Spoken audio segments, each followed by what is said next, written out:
Hello प्यारे बच्चों, आप सभी का मैं स्वागत करता हूं हिंदी मीडियम के इस नंबर 1 चैनल शुभम क्लासेस पर। मेरे प्यारे बच्चों, क्लास 12th में 2022 बैच के लिए हम आज जो है आपके कहने पर अब बहुत बच्चों ने कहा था कि सर जल्दी ही शुरुआत करिए दो नए बैच के लिए। हालांकि संबंध फलन हमने बीच में पढ़ाया था 7-8 दिन पहले, उसको छोड़िए।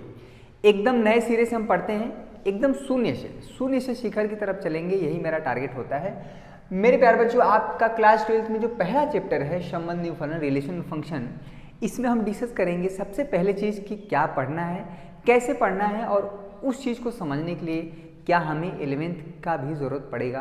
तो मेरा जवाब होगा बहुत बहुत बेसिक चीज़ है। जो समुच्चय का जो बेसिक कॉन्सेप्ट है वो हम बताएंगे, आपको बस थोड़ा सा समय देना है और बहुत अच्छे से समझ में आएगा।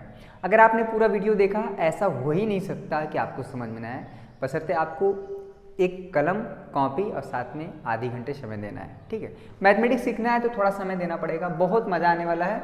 बहुत बेसिक चीज़ हम सिखाएंगे, साथ में ये भी सिखाएंगे आज कि कार्तीय गुणनफल क्या होता है। अगर दो समुच्चय हैं तो उनका कार्टेशियन प्रोडक्ट कैसे लिखा जाता है। कार्टेशियन प्रोडक्ट से ही निकल के आता है संबंध, और संबंध जब समझ में आएगा कि किसी समुच्चय पर कैसे संबंध परिभाषित होता है, और फिर संबंध के प्रकार, टाइप्स ऑफ रिलेशन, तीन तरह के, यानी मुख्यतः आपको 4 प्रकार के संबंध पढ़ने बच्चों। ठीक है, ये आपका जो सिलेबस में है ना, पहली बात ये चीज़ दिमाग में बैठा लीजिए कि आपको जो सिलेबस में है, जो भी चीज़ हम पढ़ा रहे हैं वो सिलेबस में है। वो अलग से सोचना नहीं है कि हम सिलेबस की चीज़ पढ़ेंगे, सिलेबस से बाहर की चीज़ पढ़ें। ठीक है, एक बात क्लियर होगी, जो चीज़ हम पढ़ा रहे हैं वो सिलेबस में है, ये चीज़ दिमाग में बैठा लीजिए। यहाँ पे पहला संबंध है सोतुल्य संबंध, दूसरा संबंध है सम्मिश्र संबंध, तीसरा संबंध है संक्रामक और चौथा संबंध है इक्विवेलेंस यानी तुल्यता संबंध, इक्विवेलेंस रिलेशन। तो बारी बारी से डिस्कस करेंगे, बहुत बेसिक से समझ में आएगा। और आपको चैनल पे नए हैं तो चैनल को सब्सक्राइब करके बेल आइकन को दबा लीजिएगा। अगर आपको वीडियो पसंद आए तो कमेंट करके जरूर बताइएगा कि हाँ सर मुझे समझ में आया। आपने इसके पहले जहाँ भी पढ़ा हो, और अब जब हम चीज़ें बताएंगे अगर अंतर समझ में आए तो ज़रूर इस बात के लिए लाइक जरूर करिएगा। आइए शुरू करते हैं बेसिक चीज़, समुच्चय। समुच्चय की जो डिफिनीशन है, एक बार हम ऑडियो वीडियो देख लेते हैं, सब ठीक है ना, उसके बाद हम आगे बढ़ते हैं। देखिए बच्चों, आइए समुच्चय के बारे में थोड़ा सा बस 2 मिनट दीजिएगा। समुच्चय का जो डिफिनीशन है, सबसे ज़्यादा डिफिनीशन समुच्चय की ही मिलती है आपको मैथमेटिक्स में। समुच्चय क्या है? Well defined collection of object, सुपरिभाषित वस्तुओं का एक संगठन होता है, कलेक्शन होता है, समूह होता है। इसमें जो शब्द है सुपरिभाषित, वेल डिफाइंड इंग्लिश में बोलते हैं, वो बहुत इंपॉर्टेंट है। हमेशा समुच्चय को इंग्लिश के कैपिटल लेटर से रिप्रेजेंट करते हैं आप, ABCD XYZ किसी से, लेकिन कैपिटल लेटर से। ठीक है, मान लीजिए एक समुच्चय है जिसमें कि हमारा 1 है, 2 है, 3 है, 4 है, 5 है और 6 है। ठीक है, तो समुच्चय को जो रिप्रेजेंट करते हैं ये वाला ब्रैकेट लगाते हैं, और इसमें जो अवयव होते हैं कॉमा लगा के सेपरेट किए जाते हैं। इस चीज़ को क्लियर, देखिए थोड़ी छोटी छोटी चीज़ें हैं, अगर दिमाग से उतर गई हो तो कोई बात नहीं, हमारा बताना ही तो हमारा काम है, आपको बताना ही हमारा काम है। ठीक है, भूलना बहुत बड़ी चीज़ नहीं है, लेकिन आपको सीखना और याद करना फिर से कि अरे चीज़ कैसे होता था, वो इम्पोर्टेंट है। इसमें नंबर ऑफ एलिमेंट कैसे उसको रिप्रेजेंट कैसे, NA जब लिख दिया जाए तो इसका मतलब होता है कि नंबर ऑफ एलिमेंट इन समुच्चय, यानी समुच्चय में कितने नंबर ऑफ एलिमेंट हैं, 6 है। ठीक है, एलिमेंट को हम कॉमा से सेपरेट करके लिखते हैं। इस समुच्चय को खासियत है कि इसके एलिमेंट को हम कॉमा के अगल बगल, मतलब कोई ज़रूरी नहीं कि एक सीक्वेंस में हो। एलिमेंट का जैसे 4 जो है पहले स्थान पे हो सकता है, 3 भी दूसरे स्थान पे, मतलब अगर इसको अटेंडम हम किसी का मन किया, यार हमारा मन कर रहा है, कोई ज़रूरी थोड़ा है कि 1 से ही शुरुआत करें। 1 का कोई कर्जा खाया क्या कि चीज़ें 1 से शुरुआत होती है तो पहले ही 1 ही रखिए। हम 3 से कर दिए, ठीक है, 2 कर दिए, यहाँ पे 1 कर दिए, यहाँ पे 6 कर दिए, यहाँ पे 5 कर दिए, यहाँ पे 4 कर दिए, तभी ये समुच्चय, ये और ये वाला समुच्चय जो है बराबर है। ठीक है, अगर हम इसको B नाम दे दें तो यहाँ पे समुच्चय A और समुच्चय B क्या है, बराबर है। क्यों? क्योंकि एलिमेंट इधर उधर, यानी ऑर्डर में ना लिख के थोड़ा इधर उधर लिख दिया जाए, उससे समुच्चय पे कोई फर्क नहीं पड़ता है। फर्क पड़ता है कब? जब समुच्चय में एलिमेंट चेंज हो जाए, यानी यहाँ पे किसी ने कह दिया कि यार 7 हो गया, ठीक है, तब जाके समुच्चय A समुच्चय B के बराबर नहीं होगा। इस केस में समुच्चय A बराबर नहीं होगा समुच्चय B के। ठीक है, तो दो समुच्चय बराबर कब होते हैं? पहली बात कि उसमें नंबर ऑफ एलिमेंट बराबर होना चाहिए और साथ में पूरे के पूरे अवयव भी बराबर होना चाहिए। क्लियर हुआ? चलिए छोटी छोटी चीज़ें समझ में आ जाएगी थोड़ा सा, क्योंकि समुच्चय का खेल है और समुच्चय से बच्चे बहुत डरते हैं। आप 11वीं में पढ़े होंगे, अगर पढ़े नहीं हैं तो प्रमोट हो गए हों किसी भी तरह से, लेकिन समुच्चय में बड़ी समस्या रहती है। क्या है उसमें समझ नहीं आता, सिंबल बहुत ज़्यादा है इसमें। अच्छा, इसके जो अवयव हैं, जैसे 2 है, इसको लिखते हैं 2 belongs to A.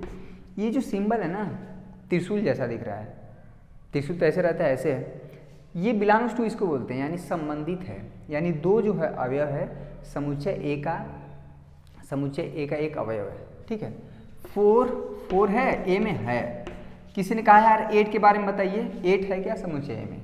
8 does not belongs to A. हाई जो लाइनवा खींच देंगे ना बच्चा, इसका मतलब ये होता है कि 8 जो है समुच्चय ए में नहीं है। ठीक है, तो कभी भी अगर इन जनरल लिखा जाए कि x बिलोंग्स टू ए, इसका मतलब होता है कि ये जो अवयव x है समुच्चय ए का एक क्या है?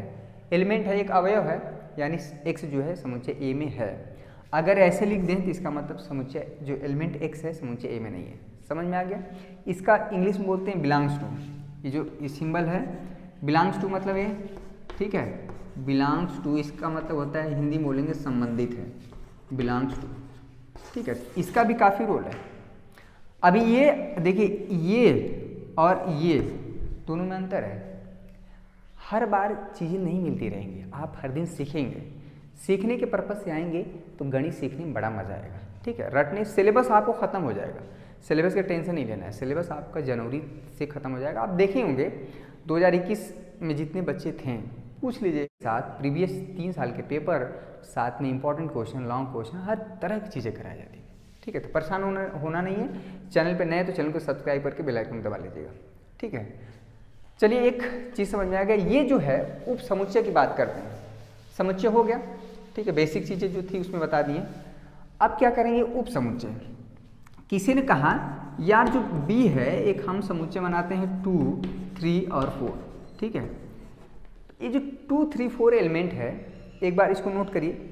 छोटी चीज़ें हैं लेकिन नोट कर लीजिए, घबराइएगा मत। शुरुआत करिए, श्री गणेश हो गया है 2022 बैच, ललकार के भैया 2022 में 90+ लाना है, डंके की चोट पे। ठीक है, और इसलिए हम कह रहे हैं क्योंकि आप शुरुआत से पढ़ रहे हैं। और चैनल को थोड़ा जो वीडियो शेयर करिए, अपने दोस्तों तक पहुँचाइए, बहुत ज़्यादा नहीं, अपने दोस्त, एक दोस्त को आपको शेयर करना है। ठीक है, एक बार हम फिर से आड़ी वीडियो देख लेते हैं, कोई इश्यू नहीं ना है, बीच बीच में कभी हो जाता है। बिल्कुल सही है, बहुत बढ़िया, मज़ा आ रहा है कि नहीं भैया?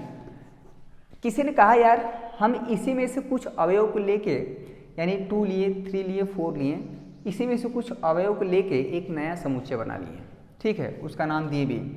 तो ये जो समुच्चय बी है, समुच्चय बी जो है, चूँकि इसके प्रत्येक अवयव जो है समुच्चय ए के ही हैं, तो ये जो बी है ये कहलाता है उप समुच्चय ए का। यानी ये जो सिंबल है उप समुच्चय का है, यानी कि ये जो है बी है ये ए परिवार के ही अवयव लेके आया है। ठीक है, ये उप समुच्चय है। क्लियर हुआ? तो उसमें और इसमें बहुत अंतर है। ये होता है बिलोंग्स टू, मतलब है कि ये इससे संबंधित है, ये इसको बोलते हैं उप समुच्चय। समझ में आया बच्चा? ये जो सिंबल है, किसी भी उप समुच्चय बहुत ढेर सारे बन सकते हैं इसके। ठीक है, किसी ने कहा कि यार हमारा मन कर रहा है केवल 2 ले। ठीक है, ले लीजिए, एक का एलिमेंट वाला लीजिए, ये भी एक उप समुच्चय हुआ है। जो x है, x उप समुच्चय हुआ किसका? सेट ए का। ठीक है, किसी ने कहा यार नहीं नहीं नहीं, मेरा मन कर रहा है हम 5 का लें। ठीक है, मेरा फेवरेट 5 नंबर है, तो क्या है? किसी ने कहा कि यार y उप समुच्चय हुआ क्या? किसका? ए का। तो मेरा जवाब होगा कि y भी उप समुच्चय हुआ है। यानी कुछ अवयव को, या आप चाहें तो पूरा अवयव ले सकते हैं, हर एक समुच्चय खुद का उप समुच्चय होता है। ठीक है, एक क्लियर हुआ? समझ में आ गया? एक कन्फ्यूज़न होता है यानी रिक्त समुच्चय में, बहुत बच्चों को कन्फ्यूज़न होता है रिक्त समुच्चय का क्या ख्याल है। थोड़ा सा बेसिक चीज़ सीख लीजिए, उसके बाद हम कार्टेशियन प्रोडक्ट और वहाँ से संबंध की परिभाषा डिफाइन करेंगे, संबंध के प्रकार क्या होते हैं वो उसको डिफाइन करेंगे। ठीक है, क्लियर हुआ? चलिए आगे हम डिस्कस करते हैं। रिक्त समुच्चय को बहुत ज़्यादा उसकी ज़रूरत है नहीं। चलिए बच्चों, 2 समुच्चयों का कार्तीय गुणनफल कार्टेशियन प्रोडक्ट 2 सेट। देख लीजिए, अगर दो अलग अलग समुच्चय हैं, मान लीजिए समुच्चय ए है, इसमें अवयव, अरे समुच्चय है तो अवयव होंगे ना। मान लीजिए 2 है, 4 है, 5 है, ठीक है। किसी भी चीज़ को समझना है, बहुत बड़ी चीज़ को समझना है, तो हम बहुत आसान चीज़ों को लेके चलते हैं, ठीक है, जो उसी का हिस्सा हो। एक मान लीजिए समुच्चय बी है, क्लियर हुआ, इसके हम ले लेते हैं x, y, क्लियर हुआ बच्चा। तो कार्टेशियन प्रोडक्ट को रिप्रेजेंट करते हैं a क्रॉस b से, एक तरह से गुणनफल है, लेकिन वैसा गुणनफल नहीं है कि 2 × 3 किए तो 6 आ गया, 3 × 2 किए तो 6 आ गया, ऐसा नहीं है, ठीक है। अगर हम a क्रॉस b लिखें, इसका मतलब होता है कि समुच्चय a का हम कार्टेशियन प्रोडक्ट कर रहे हैं समुच्चय b के साथ। होता क्या है कि सबसे पहले, ठीक है, 2 को उठाएंगे और समुच्चय b के प्रत्येक अवयव के साथ पेयर यानी जोड़ा बनाएंगे, ठीक है। समझिएगा, 2 का पेयर बनेगा x के साथ, 2 का पेयर बनेगा y के साथ, क्लियर हुआ। उसके बाद उठाएंगे 4 का पेयर बनेगा x के साथ, 4 का पेयर बनेगा y के साथ, क्लियर हुआ, कॉमा करके उठाएंगे 5, ठीक है, 5 उठाएंगे, इसका पेयर बनेगा x के साथ, और 5 उठाएंगे, इसका पेयर बनेगा y के साथ, क्लियर हुआ। यही से हम डिफाइन करेंगे। देखिएगा, जो संबंध की डिफिनीशन है, संबंध में प्रांत क्या होता है, सहप्रांत क्या होता है, परिसर क्या होता है, ये सारी चीज़ें सीखेंगे जो कि आपको कहीं दूसरी जगहों पे बताया जाता होगा। हर टीचर कोशिश करता है कि मैं बच्चों को ज़्यादा से ज़्यादा चीज़ें बताऊं, ठीक है। मैं किसी भी टीचर की अवहेलना या किसी भी तरह से बुराई, हर टीचर अपना कोशिश करता है, बशर्ते आप किस टीचर का अच्छा समझ में आता है। एक चीज़ तो आपको दिमाग में बैठाना है कि आप इन्हें कि 2 मिनट का वीडियो यहाँ देखें, 2 मिनट का वहाँ देखें, इस चैनल से देखिए, आप सीख नहीं पाएंगे। मैथ को, अगर आप मैथ फिजिक्स समझ में आता है तो यहाँ से पढ़िए, जो भी चीज़ें जहाँ से समझ में आए उसको फिक्स कर लीजिए, ठीक है। तो दिमाग सेट हो जाता है एक टीचर के साथ, बढ़िया है। अच्छा, a क्रॉस b में ये जो एलिमेंट है ऑर्डर पेयर में, इसको बोलते हैं क्रमिक युग्म, ठीक है, 2, x। ये जो अवयव है क्रमिक युग्म में है, यानी कि जो पहले स्थान पे एलिमेंट होगा, ठीक है, उस समुच्चय a का होगा, क्लियर हुआ, और जो दूसरे स्थान पे एलिमेंट होगा उस समुच्चय b का होगा। अगर a क्रॉस b लिखा गया है तो इसका मतलब होता है कि हमेशा जो पहले स्थान पे अवयव होगा वो हमेशा समुच्चय a का होगा, और दूसरे स्थान पे जो अवयव होगा हमेशा समुच्चय b का अवयव होगा। इसीलिए बोलते हैं क्रमिक युग्म। इसके जो एलिमेंट हैं ऑर्डर पेयर में होते हैं, क्रमिक युग्म के रूप में होते हैं, क्योंकि ये ऑर्डर मायने रखता है, ठीक है।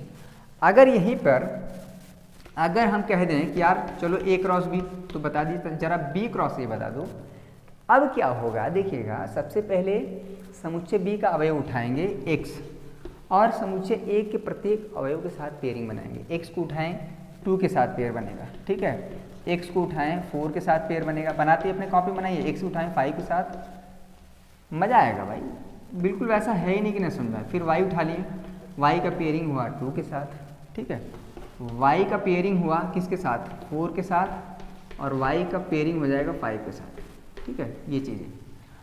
और ये जो प्रत्येक ऑर्डर पेयर है ये कॉमा से सेपरेट होगा, ठीक है, ये कॉमा से, क्लियर हुआ बच्चा। अब सबसे बड़ी बात ये है, किसी ने कहा कि यार ये तो a क्रॉस b एक समुच्चय हो गया। जी हाँ, a क्रॉस b एक समुच्चय की तरह ही बिहेव करेगा, उसमें अवयव जो होंगे क्रमिक युग्म के रूप में होंगे। और इसको 2 एलिमेंट मत समझिएगा, ये एक एलिमेंट होगा, ध्यान दीजिएगा, एक एलिमेंट ये हुआ 2, 3, 4, 5 और 6, यानी a क्रॉस b एक समुच्चय की तरह हम ट्रीट करेंगे। यानी इसको अगर हम कैपिटल X नाम देते हैं, इसको कैपिटल Y देते हैं, x और y एक समुच्चय होंगे, यानी कि लेकिन एलिमेंट कैसे होंगे, तो एलिमेंट इसमें ऑर्डर पेयर के रूप में होंगे। अगर पहले स्थान पे जो एलिमेंट होगा इस समुच्चय a का होगा, दूसरे स्थान पे जो एलिमेंट होगा समुच्चय b का होगा। आप ये कहेंगे कि सर ये सब क्यों बता रहे हैं, ये तो हमको नहीं पढ़ना है, हमको तो डायरेक्ट संबंध पढ़ना है। यही से संबंध डिफाइन होता है, यही से रिलेशन डिफाइन होता है, ठीक है। तो संबंध कहाँ से निकल के आया है, तब संबंध के प्रकार पढ़ेंगे और सवाल बहुत आसानी से सीखेंगे, मज़ा आएगा आपको, ठीक है, बोर नहीं होंगे आप। बस आपको 20 से 25 मिनट देना है, शुरू में बहुत ज़्यादा हम लेक्चर क्लास लंबा नहीं लेते, ताकि धीरे धीरे आप जो है थोड़ा सा अपने आप को ढालें। 1 घंटे का क्लास हमको पता है, जब हम भी पढ़ते हैं यूट्यूब पे, 1 घंटे पढ़ पाना लगातार थोड़ा सा मुश्किल होता है, ठीक है। उसी में तब तक ऐड आ गया, पानी, ठीक है, थोड़ा सा कोई चीज़ और आ गया, किसी का व्हाट्सएप का मैसेज आ गया तो उसको देखने लगे, ये सब बहुत डिस्टर्बिंग चीज़ें हैं यार, ठीक है। चलिए तो कार्टेशियन प्रोडक्ट आ गया। अगर समुच्चय ए दिया है, समुच्चय बी दिया है, दो समुच्चय दिए हैं तो उनका कार्टेशियन प्रोडक्ट लिख देंगे। कार्टेशियन प्रोडक्ट में कितने एलिमेंट होंगे तो डिपेंड करता है कि इसमें कितने, 3, इसमें कितने हैं 2, 3 दूना के 6, तो यानी क्रमिक युग्म जो है 6 होंगे, 1 2 3 4 5 6। समझ में आ गया? मजा आएगा भाई, कोई ऐसी चीज़ नहीं है जो आपको ना समझ में आए। ठीक है, आपको पूरा वीडियो देखना है। चलिए आइए इसी में अगर हम ये कहें कि 2, y है, ठीक है, 2, y कहाँ का एलिमेंट है, तो this is belongs to A cross B, ठीक है, यानी 2, y कहाँ का है, A क्रॉस B का है। 4, x बिलोंग कर रहा है, जी हाँ, A क्रॉस B में कर रहा है, ठीक है। 5, z कर रहा है क्या, 5, z A क्रॉस B में है कहीं पे, समुच्चय ए और समुच्चय बी के कार्टेशियन प्रोडक्ट में है 4, 5, z नहीं है, यानी does not belongs to A cross B, ठीक है। ए क्रॉस बी में कहीं पे भी नहीं 5, z है, ठीक है। 5, does not belongs to A cross B, ठीक है, समझ में आ गया। आइए संबंध कैसे परिभाषित होता है एक दिए हुए समुच्चय पर, ठीक है, तो आइए बड़ा मजा आएगा, बहुत इंटरेस्टिंग चीज़ है। चलिए बच्चों, अब आइए जो हमारा चैप्टर है संबंध फलन, उस पर हम धीरे धीरे पहुंच चुके हैं। आज पहला ही लेक्चर है, संबंध है, संबंध के प्रकार, उसकी डिफिनीशन क्लियर हो जाएगी। सवालों को हम एक्सरसाइज 1.1 और एक्सरसाइज 1.2 केवल पढ़ने हैं। संबंध, संबंध के प्रकार, फलन और फलन के प्रकार। फलन में भी आपको 2 प्रकार के पढ़ने हैं, 1 और 2, एकाएकी और आच्छादक फलन। समझ में आया? गर्मी जरूर बहुत गर्मी पड़ रही है, लेकिन भैया जो पसीने से, जो पानी से नहाता है वो तो लिबास बदलता है ना, और जो पसीने से नहाता है वही तो इतिहास बदलता है। तो अगर कुछ अच्छा करना है अपने जीवन में, इन सब चीज़ों को आपको छोड़ना पड़ेगा। मान लीजिए एक समुच्चय ए है, देखिए संबंध हमेशा एक दिए हुए समुच्चय पर ही परिभाषित होता है। यानी मान लीजिए यहाँ पे एक 2 है, 2 से पता नहीं क्यों शुरू करते हैं, हमारी आदत हो गई। 2 है, 3 ले लीजिए और यहाँ पे ले लीजिए 8। एक समुच्चय ए है, ठीक है, 3 एलिमेंट है। अब इसी समुच्चय ए पर हमें एक संबंध परिभाषित, और सबसे पहले अगर हम कहें कि ए क्रॉस ए निकालिए, यानी समुच्चय ए का समुच्चय ए पर ही हमें कार्टेशियन प्रोडक्ट लिखना हो। अगर आपको अलग से समस्या हो तो जैसे यहाँ पे बी होता था उसी तरह से यहाँ पे 2, 3, 8 लिख लीजिए। हम कहें ए क्रॉस ए बताइए, जैसे ए क्रॉस बी निकाल रहे थे उसी तरह से ए क्रॉस ए निकालिए, यानी समुच्चय ए का समुच्चय ए के साथ ही क्या, कार्टेशियन प्रोडक्ट, कार्तीय गुणनफल। सीबीएसई बोर्ड, किसी भी राज्य के आप बच्चे हैं, हिंदी मीडियम जहाँ चल रहा हो, बिहार, यूपी, झारखंड, मध्य प्रदेश, छत्तीसगढ़, राजस्थान, जहाँ पर भी हिंदी मीडियम की क्लास, हिंदी मीडियम के छात्र हैं, उनके लिए बेनिफिशियल शुभम क्लासेस सदैव आपके लिए तत्पर है और बेहतरीन तैयारी करवाता है, इस बात की हम गारंटी देते हैं। 2 को उठाएंगे, 2 के साथ पेयर बनेगा 2, 2, ठीक है बच्चा। इस 2 का पेयरिंग बनेगा 3 के साथ, ठीक है। 2 का पेयरिंग बनेगा, अपने कॉपी करिए 8 के साथ, 2 का काम खत्म। 3 उठाएंगे, 3 का पेयरिंग बनेगा 2 के साथ, 3 का पेयरिंग होगा 3 के साथ, समझिएगा, और 3 का पेयरिंग होगा 8 के साथ, ठीक है।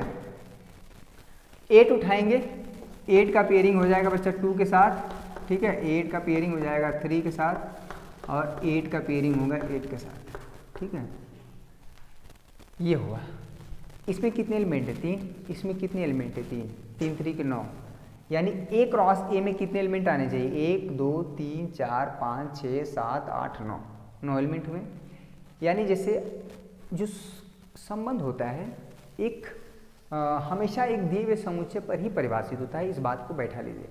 हमको 2 चीज़ हमेशा ध्यान देना है, ये किस जो सेट है वो कौन सा सेट है उसको पकड़ना है, और संबंध जो है क्या परिभाषित। तो किसी ने कहा कि यार ए क्रॉस ए में से कुछ अवयव को हम निकाल ले रहे हैं, समझिएगा, उसको हम नाम देते हैं आर, ठीक है। आर हमने क्या किया, किसी ने कहा यार 2, 2 उसमें से निकाल लो, किसी ने कहा यार 3, 3 भी निकाल लो, थोड़ा देखने में सुंदर लग रहा है, ठीक है। और किसी ने कहा कि 2, 3 भी निकाल लो, और किसी ने कहा 3, 2 भी ले लो। कहाँ है 2, 3, 3, 2 भी ले लो, ठीक है। और किसी ने कहा कि 8, 8 भी ले लो, ठीक है। सारे एलिमेंट नहीं है, ध्यान दीजिएगा। ए क्रॉस ए के ये जो आर हमने लिखा है ये आर में ए क्रॉस ए के सारे अवयव नहीं है, कुछ अवयव को ले लिया जाए। अगर देखा जाए, लिटरली देखा जाए तो आर जो है एक तरह से एक उप समुच्चय है ए क्रॉस ए का। उप समुच्चय क्या होता है कि किसी एक दिए हुए समुच्चय में से कुछ अवयव को निकाल के हम अलगिया दें, बहरिया दें, तो ये जो है उप समुच्चय कहलाता है। ये सारे के सारे जो अवयव हैं वो ए क्रॉस ए के ही अवयव हैं, इस बात से आपको डिनाई नहीं करना। कोई अवयव बता दीजिए जो ए क्रॉस ए में नहीं है, सारे के सारे हैं। क्लियर हो गया? बहुत बढ़िया। यानी आर जो है, तो ये जो है आर एक संबंध हुआ किस पर? समुच्चय ए पर। ठीक है, यानी कि अगर डिफिनीशन की बात करें, परिभाषा की बात करें कि संबंध क्या होता है, तो संबंध जो है एक दिए हुए जो कि रिक्त समुच्चय नहीं होना चाहिए, यानी कम से कम इसमें एक अवयव होना चाहिए। एक दिए हुए समुच्चय पर जो संबंध है वो एक दिए हुए उस समुच्चय के ए पर उसके कार्टेशियन प्रोडक्ट का उप समुच्चय होता है। ठीक है, तो डिफिनीशन में बहुत ज़्यादा नहीं जाने की जरूरत है।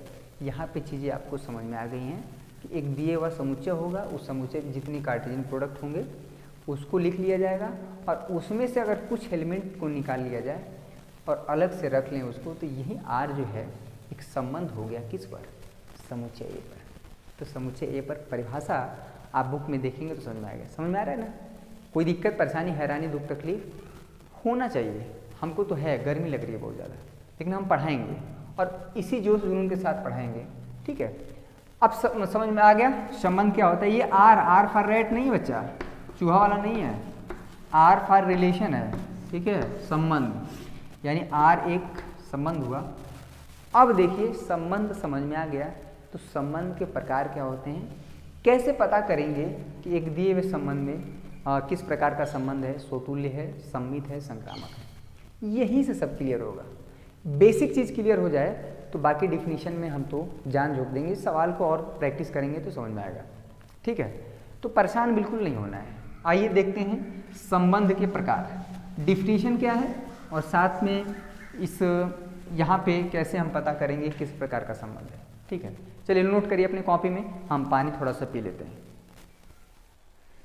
चलिए बच्चों, आपको जो सिलेबस में पढ़ना है, जब आगे किसी कॉम्पिटिटिव एग्जाम में आप बैठेंगे IIT JEE के, या जब आपका 12th पास आउट हो जाएंगे, किसी भी यूनिवर्सिटी एंट्रेंस एग्जाम देंगे आप, तो ये सारे क्वेश्चन आते हैं बहुत, कि एक दिया वक्त आपको 4 ऑप्शन ढूंढने रहते हैं कि स्वतुल्य संबंध है कि सम्मित है कि क्या है, सब बहुत क्वेश्चन बनते हैं यहाँ से। ठीक है, स्वतुल्य संबंध क्या होता है, रिफ्लेक्सिव रिलेशन क्या होता है, कि देखिए खाली डिफिनेशन देखिए, A, belongs to R for all A belongs to A। कितने लोग का दिमाग हुआ इसी में घन चक्कर हो जाता है। अरे ये क्या है, ये जो A है, A फॉर एप्पल था, ये इसको पलट दिए हैं।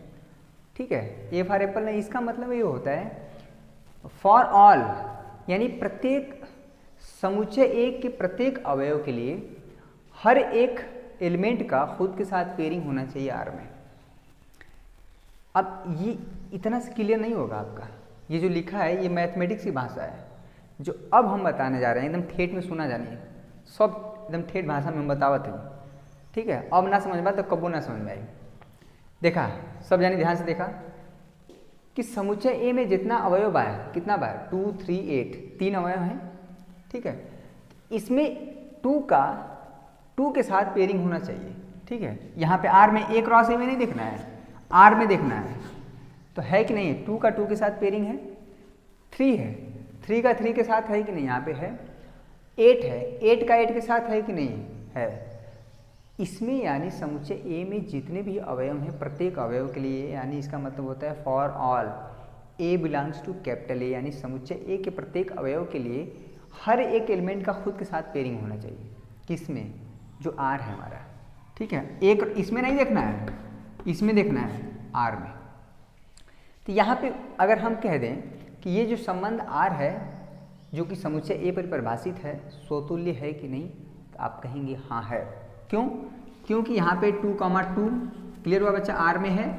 ठीक है, और क्या है 3, 3 भी R में दिख रहा है, क्लियर हुआ, और 8, 8 भी R में है। ठीक है, यही तो डिफिनीशन है कि जितने अवयव हैं उस सारे अवयव का खुद के साथ पेयरिंग होना चाहिए। समझ में आ गया? अभी सवाल करेंगे तो समझ में आएगा, परेशान मत होइएगा। सम्मित संबंध क्या है? इंग्लिश में बोलते हैं सिमेट्रिक रिलेशन, इंग्लिश में बोलते हैं रिफ्लेक्सिव रिलेशन।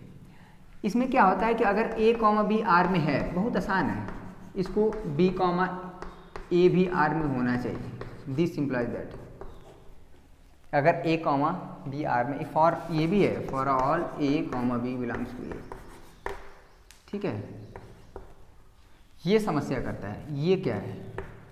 फॉर ऑल यानी प्रत्येक समुच्चय ए के जितने भी अवयव हैं उसके लिए। यहाँ पे ए कॉमा बी अगर आर में है तो बी कॉमा ए भी आर में होना चाहिए।